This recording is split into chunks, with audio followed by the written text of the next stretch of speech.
عليكم ورحمة الله وبركاته.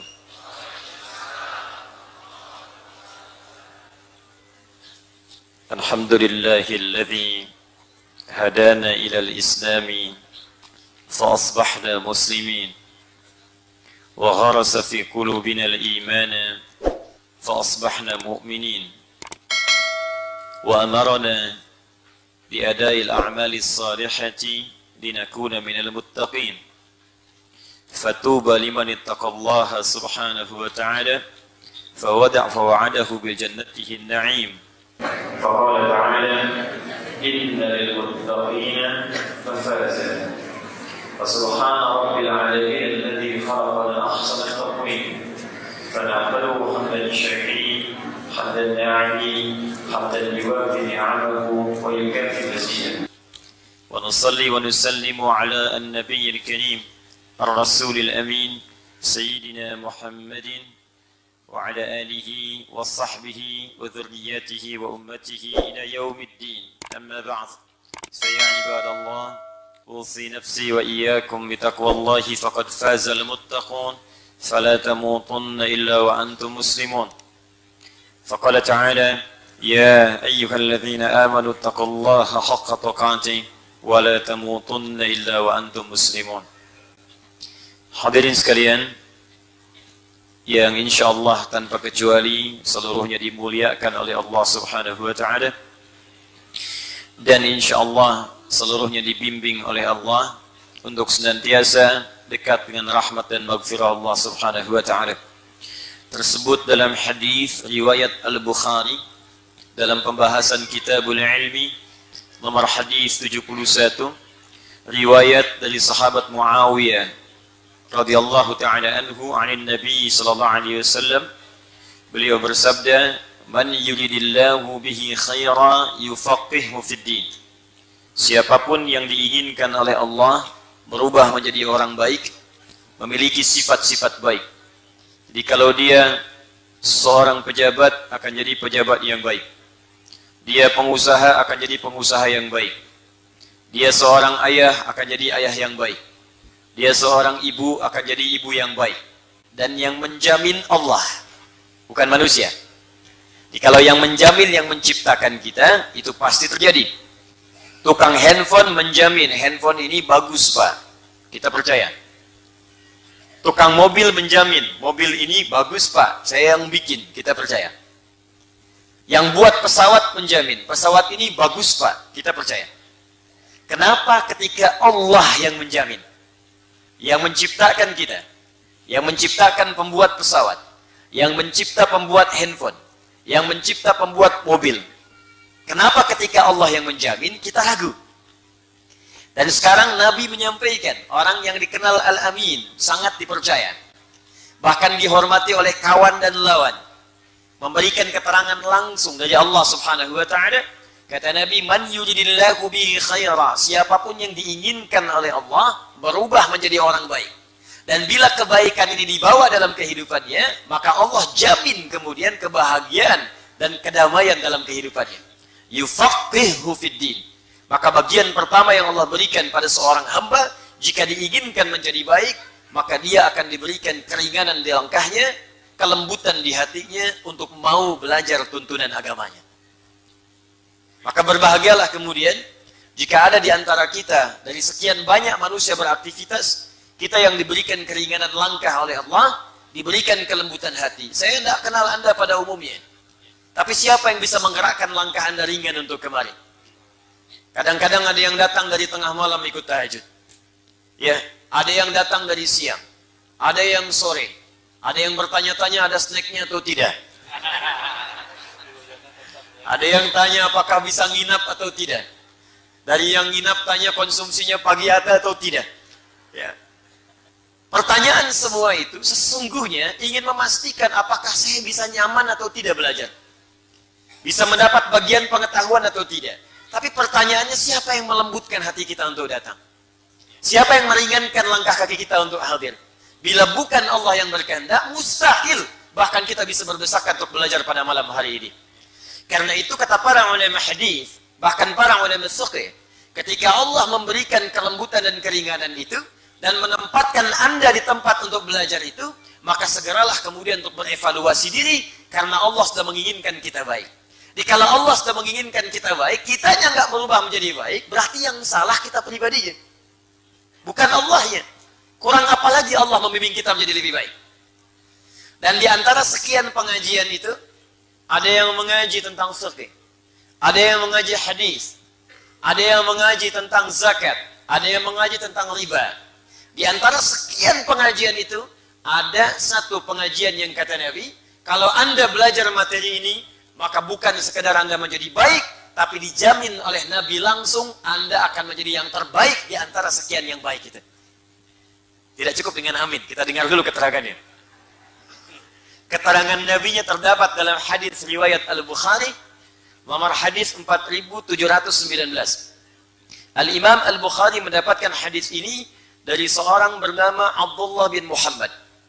Abdullah bin Muhammad mendapatkan hadis ini dari Abu Amir Al-Aqdi. Abu Amir Al-Aqdi mendapatkan hadis ini dari seorang bernama Sulaiman bin Bilal. Sulaiman bin Bilal mendapatkan hadis ini dari Abdullah bin Dinar.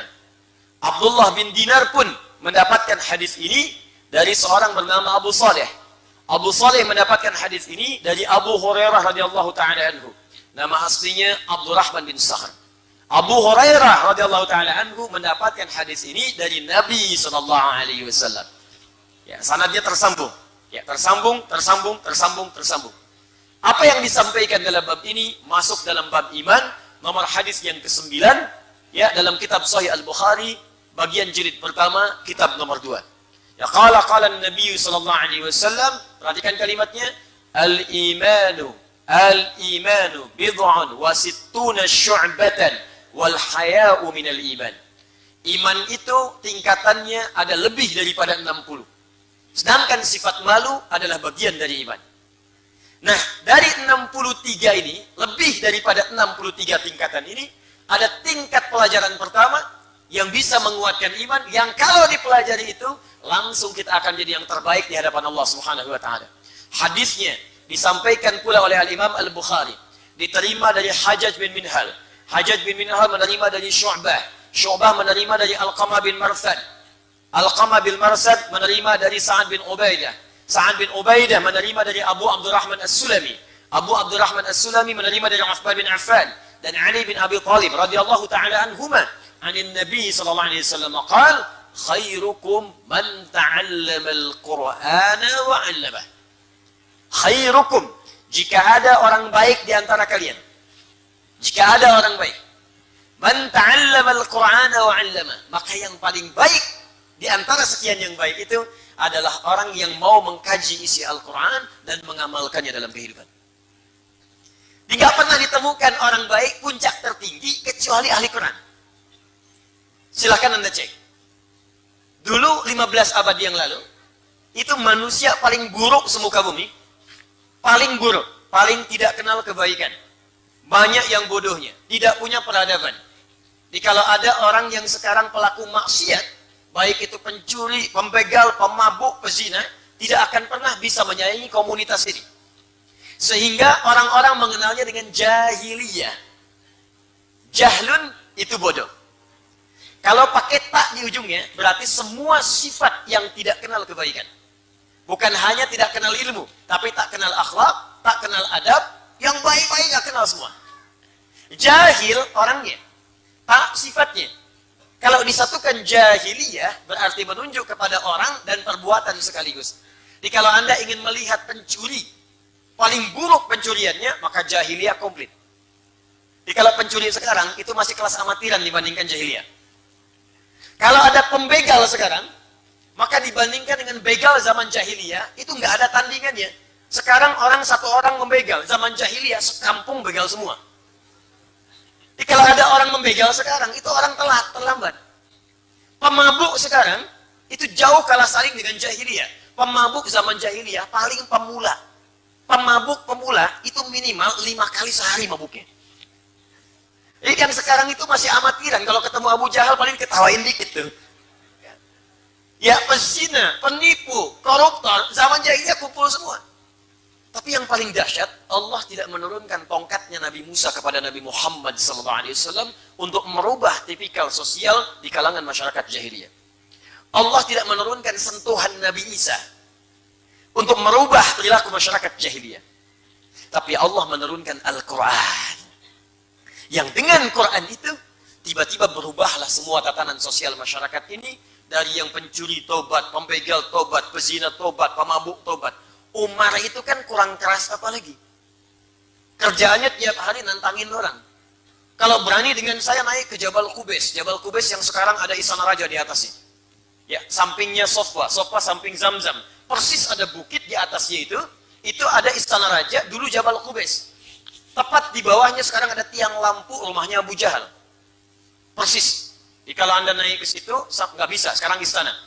Ya, paling lewat samping, begitu lewat ke kanan, ada pos security satu, CCTV warna putih, ada ke sini. Anda lurus ke sana, ada kipas angin, 35 kipas angin sampai ujung. Ya, saya udah hitung itu. Izin Pak Danrem, saya itu. Alhamdulillah ada Pak Danrem malam hari ini, kita doakan mudah-mudahan beliau senantiasa disehatkan. Ya. Pintu 26, 27, sampai ke ujungnya. Sampai Babu Salam.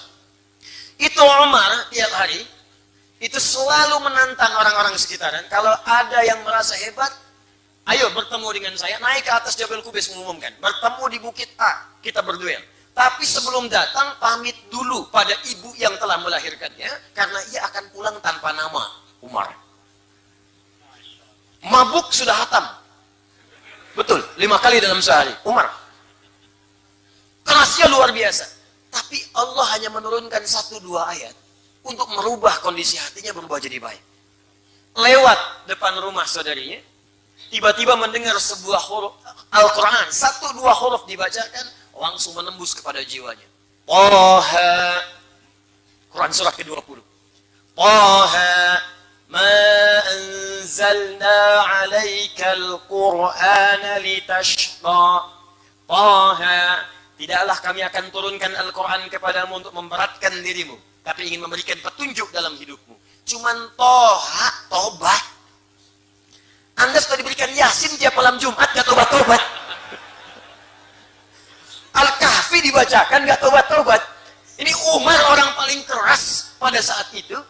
Hobinya terkait dengan mabuk, nantang orang. Toha, tobat. Tobat. Langsung bersyahadat. Menjadi kerasnya berubah menjadi tegas, pembela kebenaran luar biasa, bahkan satu-satunya sahabat yang langsung meminta kepada Nabi untuk diturunkan ayat larangan mirasantika. Bang Haji belakangan. Umar, ya Rasulullah kenapa tidak minta kepada Allah untuk menurunkan ayat larangan khamar? Maka turun tahapan sampai 4 kali, sampai turun Al-Maidah ayat 90 sampai 91. Innamal khamru wal maisir wal azlamu, ya, dan seterusnya, rizqu min amali syaitan fajtanibuhu. Itu karena pertanyaannya Umar. Jundub bin Junadah, tukang begal, pemimpin kampung begal, sekampung begal semua. Ya, kalau Anda ditakdirkan hidup pada saat itu, lewat kampung ini tidak nyetor, Allahu Akbar, nggak dijamin bisa pulang. Gifar namanya. Gifar.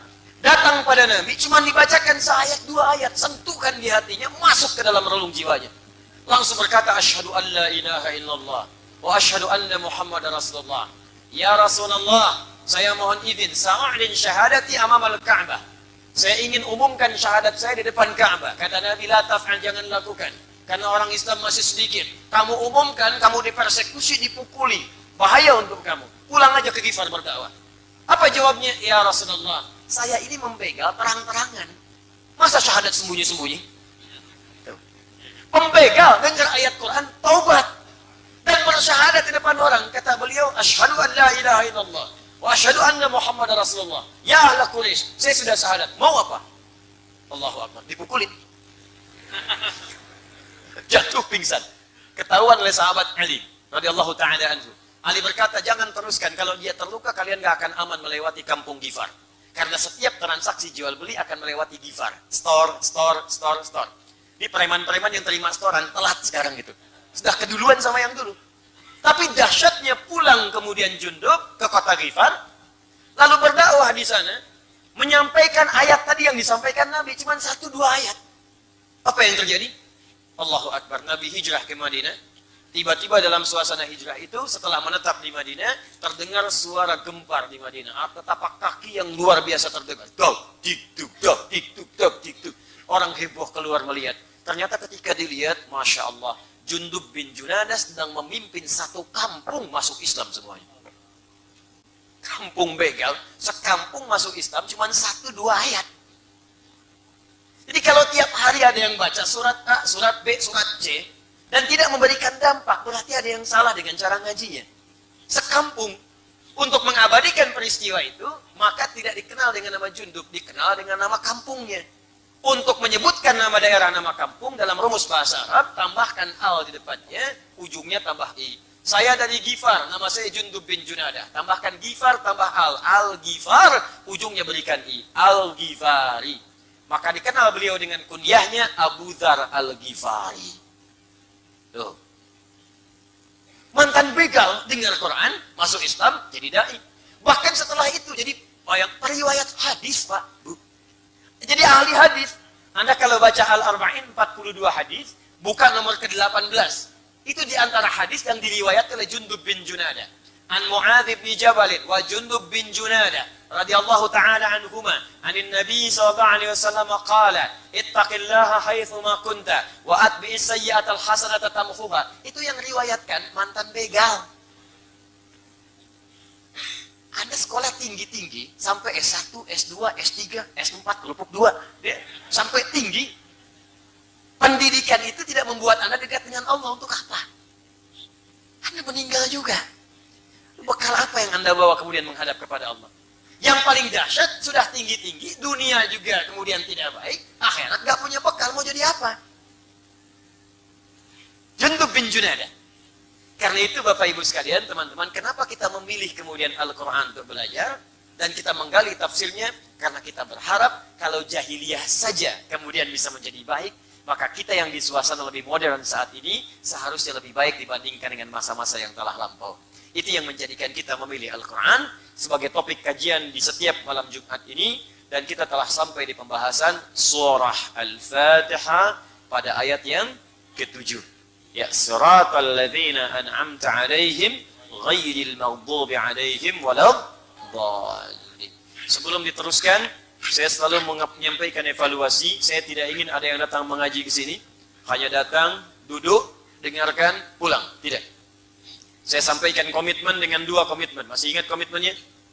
Awas, saya sudah melihat wajah-wajah yang sudah saya tatap, ya. Jadi Anda tidak bisa mengelak, insya Allah. Ya. 1, kita punya komitmen bahwa pada setiap surah yang kita bahas, ayat yang saya sampaikan, kita punya kewajiban pertama untuk menghafalkannya. Sepakat? Kenapa lemes? Sepakat? Wah, masih Al-Fatihah kok. Tenang aja. Al-Fatihah itu yang kencang aja, sepakat. Nanti begitu masuk Al-Baqarah, baru sepakat. Sepakat? Nah, bismillah, siap niatkan. Insya Allah 1 ayat itu bisa sebulan kita bahas. Masa seayat 1 bulan itu nggak selesai? 1 ayat sebulan masa nggak hafal-hafal? Alif, Lam, Mim. Sebulan nggak hafal, keterlaluan. Saya ruqyah itu. 1 ayat. Baik, yang kedua, kita punya komitmen setiap ayat yang kita bahas, insya Allah langsung kita amalkan. Jadi menghafal, mengamalkan. Menghafal, mengamalkan. Insya Allah Qurannya hadir dalam jiwa kita, dan amalnya juga kita praktekkan dalam kehidupan. Mudah-mudahan kalaupun wafat, sudah hafal ayat-ayat Quran itu, sekaligus mengamalkannya. Dan mudah-mudahan husnul khatimah insya Allah. Bismillahirrahmanirrahim. Al-Fatihah. Kenapa dinamakan dengan Al-Fatihah? Memiliki 2 makna utama. Sebelum saya masuk ke ayat yang ke-7, saya simpulkan dengan cepat. Al di sini punya makna yang pertama, maknanya adalah at-ta'rif atau ma'rifah, menunjuk pada sesuatu yang khusus. Fatihah artinya pembuka. Kenapa menggunakan al-ma'rifah? Sudah pernah saya sampaikan di pertemuan yang lalu. Karena ayat ini, surat ini khusus dijadikan oleh Allah untuk membuka mushaf dalam Al-Quran. 114 surah dibuka dengan Al-Fatihah. Yang kedua, al di sini juga berfungsi khusus, menunjukkan bahwa Al-Fatihah adalah surah pembuka yang kita bacakan dalam salat.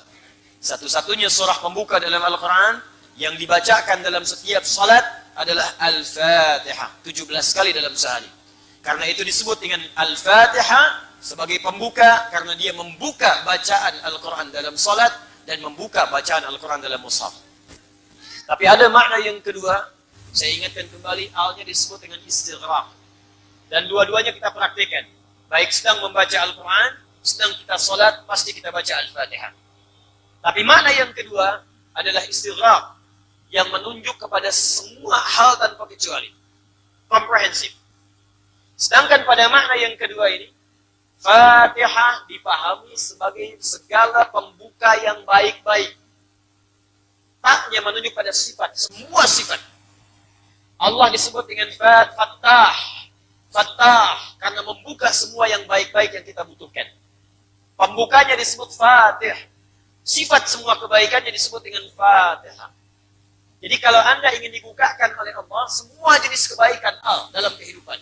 Dibukakan karir yang terbaik. Dibukakan rizki yang terbaik. Dibukakan jodoh yang terbaik. Dibukakan segala hal yang baik dalam kehidupan. Kalau sakit, sembuh yang terbaik. Kalau bekerja, pekerjaan yang terbaik. Kalau rizki yang paling baik. Kalau pasangan hidup, jodoh yang paling baik. Maka secara singkat, baca dan pelajarilah isi surah Al-Fatihah. Karena itu banyak orang sakit kemudian membacakan Al-Fatihah supaya mendapatkan kebaikan, kesembuhan terbaik dari Allah Subhanahu wa taala. Bahkan di situ ada kisahnya, seperti pernah yang saya sampaikan. Kepala suku di Arab zaman Nabi tersengat kalajengking Arab. Cari obat gak sembuh-sembuh. Dokter sudah angkat tangan, tabib sudah gak bisa.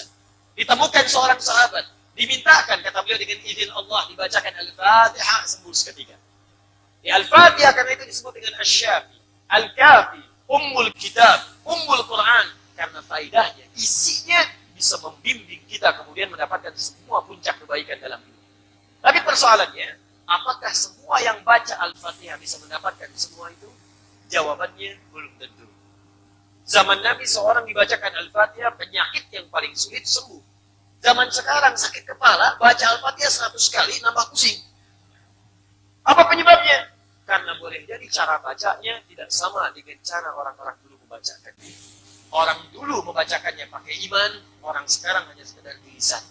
Bacaan Al-Fatihah orang dulu tembus sampai ke jiwanya. Begitu dibacakan, dia bacakan karena Allah.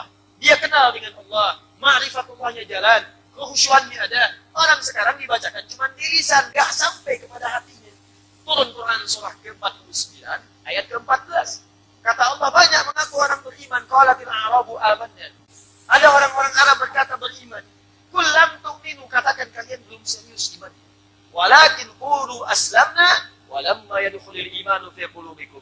Katakan kalian itu baru berislam. Kebanyakan itu di lisan saja. Zikir cuma di lisan. Subhanallah di lisan. Alhamdulillah di lisan. Allahu Akbar di lisan. Tapi nggak masuk ke dalam hati. Karena nggak masuk ke hati, kekhusyuannya nggak muncul. Takbir memang takbir. Abu Bakar dulu kan takbir sampai gemetaran. Allahu Akbar. Saking khusyuknya bergetar tubuhnya. Kemudian mengeluarkan air mata di matanya. Keluar air matanya. Ketika selesai ditanya, kenapa ya Khalifah Anda saking khusyuknya tadi terlihat sampai gemetaran? Kata beliau, saya mengucapkan Allahu Akbar lisan saya. Dan saya merasakan mengatakan berkomitmen hanya Allah yang Maha Besar. Tapi saya takut dalam hidup ini lisan saya mengucapkan Allah yang Maha Besar. Tapi saya selalu merasa besar dalam hidup.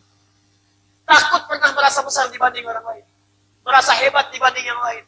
Merasa sombong dibanding yang lain. Merasa paling khusyuk sholatnya. Anda bayangkan. Saat iman masuk ke dalam jiwa, maka pikiran menerjemahkan, hati merasakan.